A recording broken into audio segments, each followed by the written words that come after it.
This is Dr. Vicky out in Scum series, Dr. Larry Ford. This is the first one of the series. Larry Ford was a big guy, like, 6-ish, maybe a little bit bigger, big jaw, or Jay Leno jaw. Um, he spoke, reasonably okay. I mean, he wasn't from an Ivy League position. Um, at the time, the first encounter I had with him was when I was at Cedars on call at night, and he attacked me in the on call room. I pushed him off, and then I hit him with a karate hit. About that time, I was about 95 pounds, and he just thought I was an easy score. And I yelled at him and called him, name, and he called me a bitch, and how dare I hit him. And I said, how dare he put his hands on me when I'm asleep in the on-call room, and even, get near me in the on-call room. What the hell was wrong with him? He was pathological from that moment. I mean, I knew that I was not dealing with anybody I would want to have tea with. There was no one there at night. I made a report to the security guard, and he wrote down in the little pad. And the next morning, I went home because that's how it goes: on call, off call. And the next day, when I came back in to be on call again, I went to the department and I filed a formal complaint. I asked them to call the police and that I wanted to bring formal charges.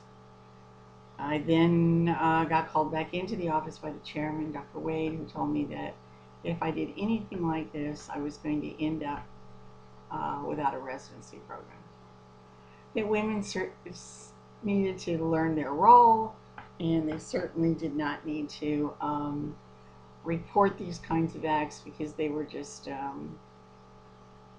you know, flights of fantasy or weird things that guys did that women needed to look the other way when they happened. Well, I didn't believe that, and I said, look, this guy was jumping me and he was going to try to rape me, and I don't care, what you think it was in his mind or not. I know what he physically did.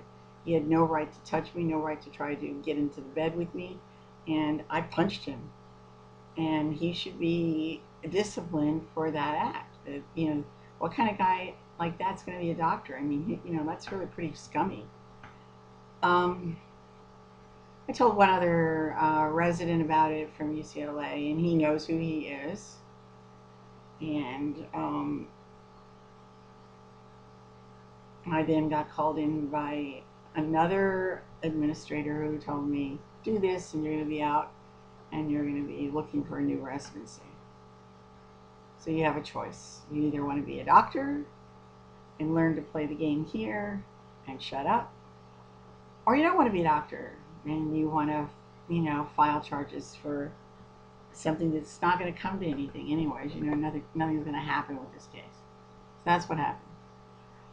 Then during the rotations, I was at UCLA when Larry was there, and he was just completely obnoxious, arrogant, and this same issue was that he was the best friend of George Moore, who was the chairman, and he was basically babied by George Moore. I mean, George Moore just babied him. I don't know what George Moore saw in him. He was like okay, and he had read his science, but he wasn't a genius, and he didn't have a good persona. There was like the shadow and evil all that surrounded him. And so the first thing I saw him do was set up Ruth White, who was a black intern, and go after her time and time again. Set up means like, she'd go to rounds, she'd have the chart, and lab results would be missing, and guess who had them? Larry had them. And, he would laugh and carry on about what he was doing, setting up Ruth. And over time, this war on Ruth, and with George Moore supporting it, and it was very racist. I mean, she was black and young and had short hair. She was sort of like she didn't have her hair pressed, and she didn't do the things that they wanted a black woman to do at UCLA at that time, or whatever the hell that was. But worked with Ruth when she was at UC San Francisco on a rotation, and she was fine. She was not a problem. She did her work. She was nice to the patients, and she was very interested in taking care of people. Well, Ruth got thrown out, and she's that was it. There goes her OBGYN residency. So I saw the power these guys had. There was a sadistic, malicious behavior of Larry that was consistent constantly. So I sort of enjoyed part of it because he really was not a genius, and so on rounds, he was easy to play because he didn't read everything and he didn't have options and choices on a diagnosis. He didn't know all the literature, so I gunned for him that way. It was a way of getting back was to show who knew the material, and I knew the material a lot better than him.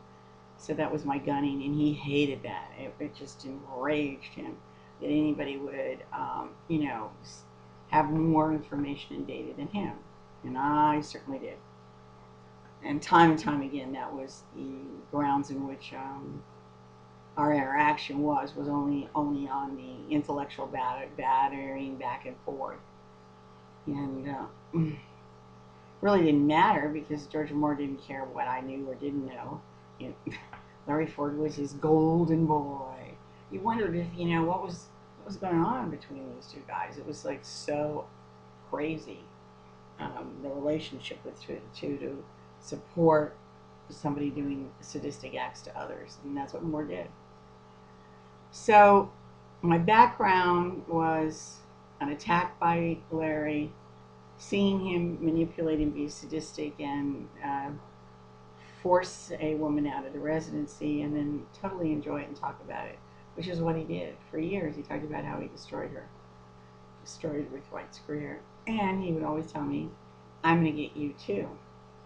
And throughout the years, he kept writing the medical board and ridiculous things about me, and making complaints and filing them with the medical board.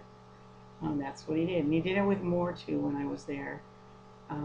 Fortunately, I knew my files.